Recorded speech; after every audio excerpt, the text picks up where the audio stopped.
So I want to throw a quick video together for everyone that's going to replace their exhaust on their Honda Acty. For me, it's a pickup, but I think it's the same for a van.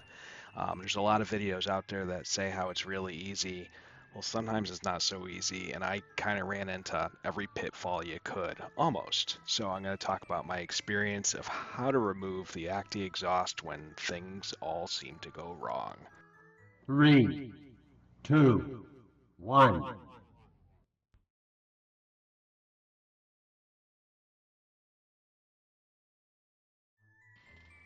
So the only reason why I even have any footage of this is because I'm actually shooting a video comparing a couple exhausts for the Acty, the Giga N1 against the Wires Win um, Popper exhaust. So I wanted to throw together a video comparing them, and I figured removing the original Acty stock exhaust wouldn't be that hard.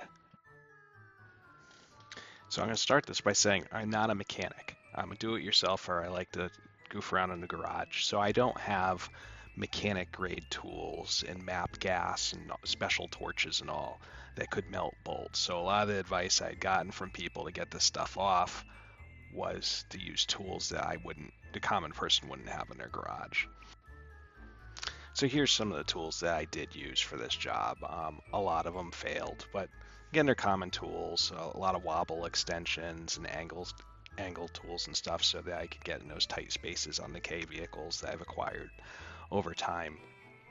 But really the problem that we had was the two bolts where the exhaust meets the catalytic converter. They're rusted on and getting in there in a tight cramped space. So if you PB blast them a day before, you may get lucky, but I didn't. And what I found is the bolts were rusted so bad. They were originally 12 millimeter, but they're a lot smaller. So I tried a bunch of smaller bits, went to an 11, did some SAE sockets and hammered them on, and nothing was working. There's a heat shield right above, so this is the heat shield here.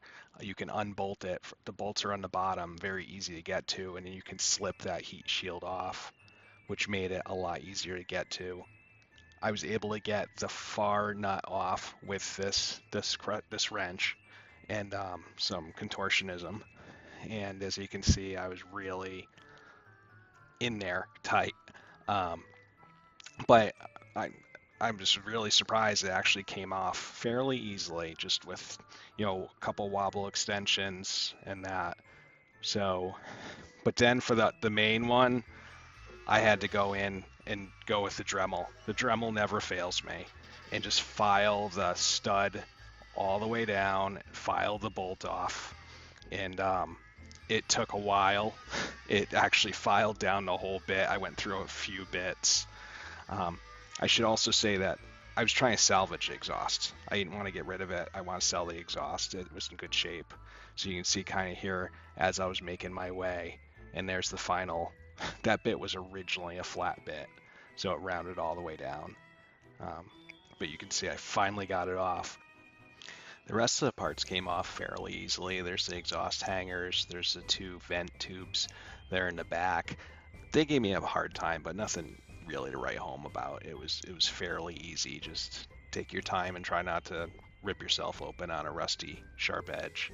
Um, but then that left me back at the catalytic converter where the stud was. That was a stud that was in there, so there's still a back side to it. And now I needed to get a hole in there to be able to put a new exhaust bolt through and to fasten the new exhausts. So I had to pull out the drill and try to drill a hole through there. It was laughing at all my bits. I spent probably 3 hours trying to get a hole through that thing. It's tight quarters, really hard to get in there. I was going slow. I was putting oil on the bit. I think that was what made me successful in the end, is just slowing down and doing the drill really, really slow with the smallest bit you could find. And it finally grabbed a hold, and I got it through. And you can see I actually broke a bit in there, so I had to go get that part out, which was a blast on the cold concrete floor.